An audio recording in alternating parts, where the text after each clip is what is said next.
Madam ଅନେକ ଜଣ ଆଜି ବି ପ୍ରଶ୍ନରେ ଅଛନ୍ତି, ସନ୍ଦେହରେ ଅଛନ୍ତି, ପ୍ରକୃତରେ ଆଜି ବି କଣ ସ୍ମୃତି ପୃଷ୍ଠରେ ଭଗବାନ ଅଛନ୍ତି? ଭଗବାନ ନାହାନ୍ତି ବୋଲି ଆପଣ ଭାବୁଛନ୍ତି?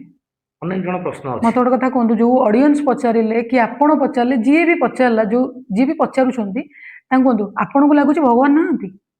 ଆପଣଙ୍କୁ ଜନ୍ମ କିଏ ଗଲେ?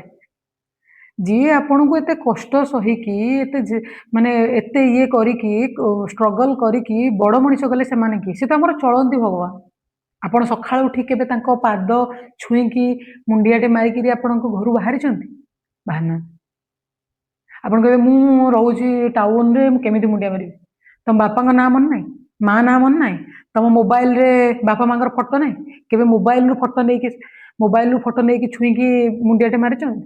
ସିଏ ହଉଛନ୍ତି ପ୍ରଥମ ଭଗବାନ, ଚଳନ୍ତି ଭଗବାନ। ଦ୍ୱିତୀୟ, ଆପଣ ଭଗବାନଙ୍କୁ କେବେ ମାଗି ଶିଖିନାହାନ୍ତି, ସେଥିପାଇଁ ଭଗବାନ କିଛି ଦେଇନାହାନ୍ତି ବୋଲି ଆପଣ କହୁଛନ୍ତି ଭଗବାନ ନାହାନ୍ତି। ଭଗବାନଙ୍କୁ ମାଗିବାର ନା ଗୋଟେ ମାନେ ତରିକା, ଯୋଉଟା ଆମେ କହୁଛେ ଭଗବାନଙ୍କୁ ମାଗିବାର ତରିକା ଅଛି, କୌଶଳ ଅଛି। ହେ ପ୍ରଭୁ, ମତେ ଆଜି ଗୋଟେ 1000 ଟଙ୍କା ଦିଅନ୍ତୁ, ମୁଁ ବୁଲିବାକୁ ଯିବି। ସେମିତି ନୁହେଁ, ସେମିତି ନୁହେଁ। ଆପଣ ତାଙ୍କୁ ଆଗ ପ୍ରଥମେ ନିଜେ ଭଲ ପାଆନ୍ତୁ। ପ୍ରଥମେ ଭଗବାନଙ୍କୁ ଭଲ ପାଇ ଶିଖନ୍ତୁ। ଆପଣ ଆପଣଙ୍କ ସ୍ୱାର୍ଥ ପାଇଁ ଭଗବାନଙ୍କୁ ମାଗନ୍ତୁନି। ପ୍ରଥମେ ଯେତେବେଳେ ଆପଣ ତାଙ୍କୁ ଭଲ ପାଇବେ, ତାପରେ ମାଗିବେ। ବାବା, ମୁଁ ଏଇ ଜାଗାକୁ ବୁଲିବାକୁ ଯିବି, 1000 ଟଙ୍କା ତମେ ଦବାକୁ ବାଧ୍ୟ। ତାପରେ କେମିତି ନଦେବେ? ମୁଁ ମୋର ଗୋଟେ ଅଙ୍ଗେ ଲିଭେଇବା କଥା କହୁଛି। ବରାଳ ବାଲୁଙ୍କେଶ୍ୱର ମାନେ ବହୁତ ଟ୍ରେଣ୍ଡିଂ ରେ ଚାଲିଛି, ବହୁତ ପ୍ରସିଦ୍ଧ। ବହୁତ ପ୍ରସିଦ୍ଧ। ତ ମୁଁ ଗୋଟେ ଥର ପୁରୀ ଯାଉଥିଲି, ମୁଁ କହିଲି ଆରେ ଏଇଟା କି ମନ୍ଦିର? ମୋ ସାଙ୍ଗକୁ ପଚାରିଲି, ମୋ ସାଙ୍ଗ ମୋର ଭିଡିଓ କରେ, ଶୁନି। ତ ମୁଁ ତାକୁ ପଚାରିଲି ଏଇଟା କି ମନ୍ଦିର? ନା ଏଇଟା ଗୋଟେ ଶିବ ମନ୍ଦିର। ମୁଁ କହିଲି ଚାଲୁନୁ ଟିକେ ଗୋଟେ ଭିଡିଓ କରିଦେଇ ଆସିବା। ନା ହଉ ଚାଲ। ମନ୍ଦିରର ପ୍ରଥମ ଭିଡିଓ ମୋର ଭାଇରାଲ ହେଇଯାଇଥିଲା। ମୁଁ ବାବାଙ୍କ ବିଷୟରେ କିଛି ଜାଣିନଥିଲି, ଭାଇରାଲ ହେଲା। ସେକେଣ୍ଡରେ ମୁଁ ଯିବା ପାଇଁ ଚାହିଁଲି, ବହୁତ ଚେଷ୍ଟା କଲି, ଯାଇପାରିଲିନି। ତ ଗୋଟେ ଦିନ ରାତିରେ ମୁଁ ମୋର ନିତ୍ୟକର୍ମ ମାନେ ସାରିକି, ରାତିର ପୂଜାପୂଜି ସବୁ ସାରିକି ବସିଲି। ମୋ ଘରେ ଯୋଉ ଶିବଲିଙ୍ଗ ଅଛି ତାକୁ ଅନେଇକି କହିଲି, ମୁଁ କହିଲି ବାବା, ବହୁତ ଦିନ ହେଲେ ଚେଷ୍ଟା କଲାଣି ଆପଣଙ୍କ ପାଖକୁ ଯିବାକୁ, ବାବା ବରାଳ ବାଲୁଙ୍କେଶ୍ୱର ଯାଇପାରୁନି।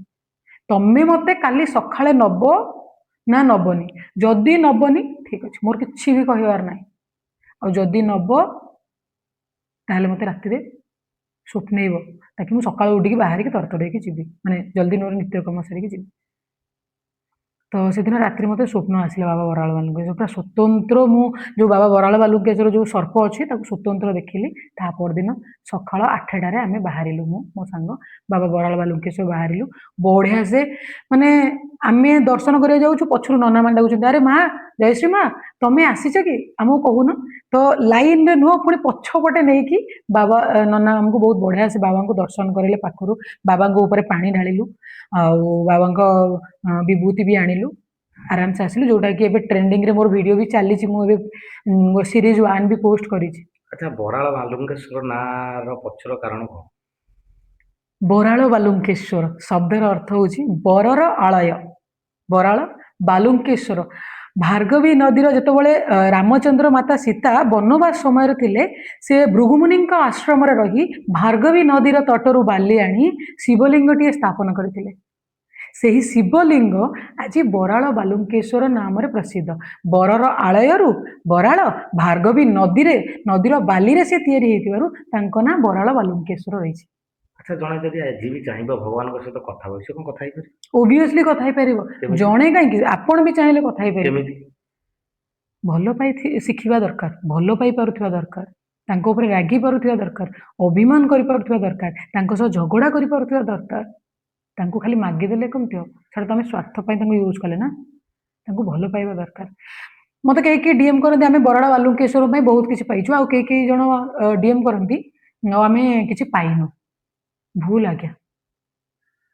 ଯଦି ଜଣେ ପାଇଲା ଆଉ ଜଣେ କେମିତି ପାଇବନି? ଭଗବାନ କଣ ଭଗବାନ କଣ ମଣିଷ? ସେ କଣ ପାତ୍ର କଲେ? ସେ ତ ଶୂନ୍ୟ, ସେ କେମିତି ପାତ୍ର କଲେ? ତାମାନେ ତମେ ଠିକ ସେ ମାଗିନ। ନିଜ ଦୋଷ ସର୍ବପ୍ରଥମେ ନା, କାହାକୁ ଦୋଷ ଦେବା ପୂର୍ବରୁ ଆଗ ନିଜ ଦୋଷ ଦେଖ, ମୁଁ ଭୁଲ, ତାପରେ ଯାଇକି ଯାହା।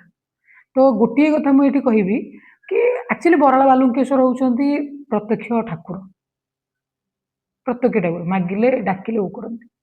ମୁଁ ନିଜେ ଅଙ୍ଗେ ଲିଭେଇଛି, ତ ବାକି କାହାର କ'ଣ ମତ ସେଇଟା ଆଉ କହିପାରିବେ। ଯା ପୁରୀରେ ଗୋଟେ ଅଛି ଯମଶିଳା କଳାର ପଥର, ଆଜ୍ଞା ଆଜ୍ଞା। ସେ ବିଷୟରେ ଆପଣ ଭଲ କି ଜାଣିଥିବେ, ବହୁତ ଦର୍ଶକମାନଙ୍କ ହୁଁ ହୁଁ ପ୍ରଶ୍ନ ହୁଁ ଅଛି, ହୁଁ। ସେ ବିଷୟରେ ଆଜ୍ଞା ଦି ପଦ କହିବେ।